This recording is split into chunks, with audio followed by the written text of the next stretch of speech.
obvious other lights in the sky that may or may not be visible to us at any given time. It's crazy though, when you see solar eclipse, you don't see the moon at all. I remember as a kid, I'd like, where's the moon now? And it's like you just see this black circle and then everything goes back to normal. It seems like it's like, what the heck just happened? On the total eclipse of the sun, the shadow that the moon casts on the Earth is only 70 miles wide.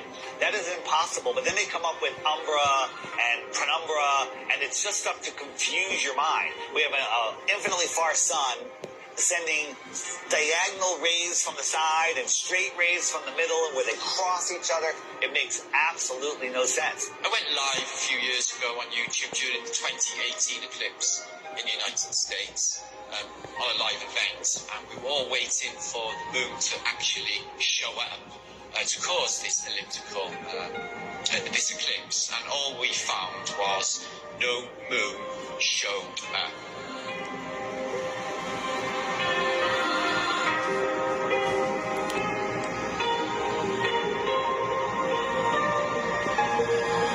So that blew my mind to think that there was actually no moon visible, yet this effect of the sun literally being covered by an object I had witnessed. Why can't we see the moon approach the sun, eclipse the sun, or exit the sun? And we don't. We just see a black circle eclipsing the sun. We never see it next to the sun. Now people say, well, it's because the sun is so bright.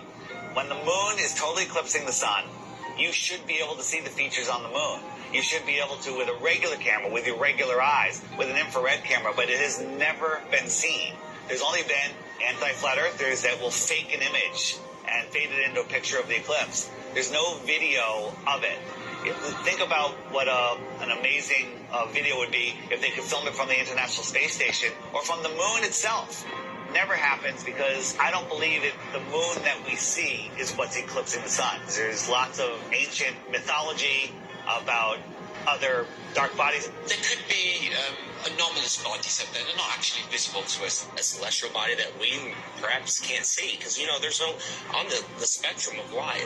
We can only see 1% of all the light waves, gamma rays, X-rays. We can't see these certain frequencies and energies and lights. What happens is the sun is eclipsed by the so-called moon, but it's not the moon, it's actually the north node. There's been, times documented in the past where there's, this eclipse, and the moon's supposed to be eclipsing, and there's no moon anywhere in the sky. Nowhere. Anywhere. And that makes absolutely no sense, so there's got to be another celestial body.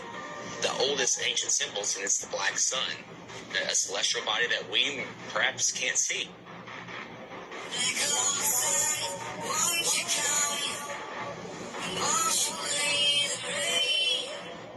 A lot of ancient civilizations always spoke about a black sun. It's like, why are they talking about a black sun for hundreds, if not thousands of years?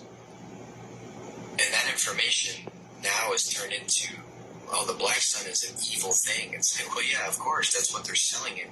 They're selling it to you as an evil thing to stay away from it. They already don't want you to like the real sun in the sky.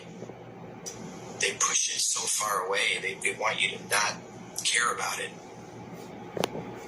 There's a reason it's close to you. There's a reason it's here for us. There might be more suns and moons on the outskirts of Antarctica. On the outer lands, there might be more suns and moons. There might be more suns and moons in our world here, but we just can't see it. And you talk about the seasons itself. Seasons prove the Earth is a stationary plane with a local sun. When the sun is circling over the Earth over here in the Tropic of Cancer, these people here, they have summer. But 6 months later, the sun is over here. It's going around over here. So Australia down here, and South Africa, and South America, now they have summer, because the sun is local. It's not 93 million miles away. The sun and the moon revolving, springing into the centre seasonally, and then springing back out again. This makes perfect sense than a spinning ball hanging on an invisible sky nut at a degree of 6.66 of the supposed axis which tilts the Earth. People need to stop defending a theory that they were taught in kindergarten. So at sunrise, every sunrise should be arctically cold because that is the most severe tilt possible. And to make it worse, in the northern hemisphere, in the heliononsensical model, the sun is 3.5 million miles farther away in our summer. But when the sun shows up on the horizon, I can feel the heat on my face immediately. I can get a suntan in June. But in December, at solar noon, when the sun is at its highest point in the sky, I can look up at the sun and barely feel the heat on my face. And also, it's 3.5 million miles closer. The whole tilt thing doesn't make any sense. And when the sun is on this side, it only illuminates this part of the Earth because it's local. And this part is dark. That will be night. So it's quite easy to understand day and night and the seasons and explain them on the flat Earth than it is with the globe model. The sun, moon, and stars are rotating around our heads like a perfect clock, and it goes out of your view as taking the light with it. This is an intelligently designed and created place. The sun does move about 15 degrees per hour through the sky, but when it gets close to the horizon, it kind of stops and it stays there and it moves at a different speed. I've filmed this several times with my drone. No humidity and not over water. And it'll just stop and sit there. And then it kind of just fades away as it goes into the distance. But at the same time, because of perspective, I have friends that were down at the beach that saw the sunset 10 minutes earlier from the bottom up. And that's simply because they're looking across a span of water that has a hill with trees, a tree line on it, which is hundreds of feet over their heads. But from their point of view, it's at eye level. And as the sun moves away, it just gets eclipsed by the tree line, which they think is eye level, but it's high up in the sky. Water, it's always flat, always level. So starting at the northernmost point, as far as I can get, of Lake Michigan, and then traveling south, you can see that red line here, that the body of Lake Michigan is 574 feet above sea level, and it's level. There's no change in elevation. There's no curve. This cross-section shows what an undisturbed body of water looks like, and that's level. We know that to be true. There's three properties of liquids. They have mass, they take up space, and they always take the shape of their container. The physics of water is to find and maintain level. So if it's in a cup, to this lake behind me, to the seas, to the oceans, that's why I call it sea level, because it's flat and level. No matter who tries to sell you the idea that water's curving over a ball, it's just not happening. That's the number one proof right there, just water alone. Water alone proves that the earth is flat. Because water always finds and maintains level. Period. Water does not curve. As you can see, it's well known among ancient history. Finds and maintains level. Period. Water does not curve. As you can see, it's well known among ancient history. We have 3 black suns. Yes, this is why the black sun eclipses the moon at night, and then it eclipses the sun at the daytime. But here's the secret to it all. What is the source of power for the sun illuminating and the moon illuminating? It's the black sun. The black sun is Ra. This is ancient history. This is why in so many cultures they had the black sun. And it was where? In the solar plexus area. Whenever you've seen the symbol before, yeah, the black sun. See, as original beings, each one of us, we have that energy within us, and we have to learn how to tap into the black sun in order to activate many of our powers and our abilities. This is ancient knowledge. There's so many ancient cultures who gave homage to the black sun. They knew this. And this is something that mankind lied to us about. He said, oh yeah, that's the moon. But he don't want to talk about the black sun. Why? Because then we would start investigating the black sun. The black sun is the original people, you so-called black people, black sun. See what that? The black sun is our source of power. All right. So we focus on the black sun, the one that you cannot see. This is where your powers come from. It's the same black sun. You have a black sun at day, black sun at night. But then in between, there's another black sun. So our whole focus is to return to the black sun, the return of the sun, the sun gods, the sun deities. And we have to focus our attention to the black sun, that which cannot be seen with naked eye. The whole instance of the giants that were in the land, their bodies was charged up by the black sun. Understand? The sun that charges the moon, the sun that charges the sun, and the sun that charges the planet. So yes, after I started studying and started going into meditation, I learned that there were more than one black sun. And I learned that, late last night while I was at work, I was like, just going to meditation. I said, that's more than one black sun, because there's a black sun at night that charges up, that's going to eclipse the moon. All right, so the sun is going to eclipse the moon, and this other sun is going to eclipse the sun. Now, like they say, they don't have the devices to see the black sun. But what they're doing is they're going by the scrolls, and they're watching what you call the stars. All right? These sexes are watching the stars. They're watching the heavens. They're watching the stars. They're watching certain events, because the Hopis had everything written out the way it was going to take place at the end of mankind's existence. Okay?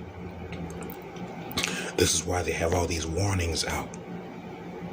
You understand this? They know.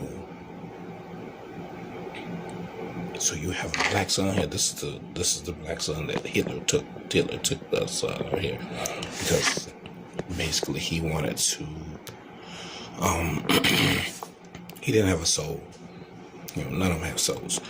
But he wanted to obtain something that creates a source of power. So one of these black suns charges up the moon at night. And the thing about it is it shows itself. So when it's eclipsing the moon, it's like, yeah, I'm here. I'm the one that's charging up the moon. So the moon is traveling, what you say, from east to west. And then the sun is traveling from west to east. And this is what charges up the sky at night. So even on those nights when there is no moon and it's extremely hot, that's because we have a black sun. All right? So in the daytime, we have a black sun that charges up the sun. Yes, this is the black sun that charges up the sun. You can't see it. All right? And it creates the energy from the sun. But then there's a black sun that charges up the land, that charges up everything. You understand that? You understand that this is we're talking about 3 different celestial bodies within our realm. And this is ancient knowledge. The black sun. And this is Ra. This will represent Ra. So we start focusing our attention on the black sun. We're focusing our attention on the sun that can be seen, and not on the sun that cannot be seen. All right? Because these suns are charged up by our galactic sun. Okay? Like I said, they're watching everything. They're watching the black suns. They're watching everything. Double solar flare, see sun, wake up weeks before the total solar eclipse. They know. They have the scrolls, brothers and sisters. So our galactic sun is the source of power for the black suns. Our galactic sun is that source of power that literally charges up the black sun, it charges up the moon, charges up our atmospheric sun. Okay? This is that great celestial body, Galacticus, that charges up the entire galaxy. Like we say, each galaxy has got a sun. This is the sun that's the head of our galaxy. All right. Ancient cultures, you have to remember that we were deep into technology, and ancient cultures had the technology to see the black sun. Mankind doesn't have that technology. We kept that away from them. That's why they have to go according to the scrolls, and they have to go according to certain events and certain things that happen, because they don't have that technology to see the black sun. I thought they had it, but then they really announced that they don't have that technology, which means that they're going by according to the scrolls, and they're going according to the setting of the stars, certain events, certain celestial events. That's why they have all this stuff here. They need to watch everything. They need to watch everything. So the black sun we have 3 black suns in our realm. We have 3 black suns in our realm. And the one that charges up the sun, every now and then will eclipse it. And why will it eclipse it? Because it's upgrading the sun. It gets right in front of it, and it upgrades the sun. And the one that charges up the moon, it eclipses. So this is where the moonlight comes from. The moonlight comes from the black sun. It's a black sun at night, okay? So the moonlight is charged up by one of these black suns, which means that when we see our daylight, the sun and the day go down, or sunset, and the moon is coming, there is a black sun. But I want you to remember this right here. The moon doesn't go away. It just goes to its dark side, okay? See this here. The moon goes dark. It's always there. Why does it go dark? Look at that. As you can see, the moon is still there. It goes dark because there's something that there's dark energy that comes from the moon. So when the moon goes dark, it's emitting dark energy. You can't see it, but when it comes light, it's emitting light energy. You see that? So these are the phases of the moon. But it's the black sun that charges up the moon. But the moon goes through different phases because it's pulling that dark energy. And when you can't see it, it's pushing out pure dark energy. So that's your dark light continuum. As the moon literally goes through phases, pushing out light energy and then pushing out dark energy. You see that, right? That's why we say the moon doesn't go away. We can't see the moon. It's there. It's there. It's just, it goes through phases. Pushing out light energy, pushing out dark energy.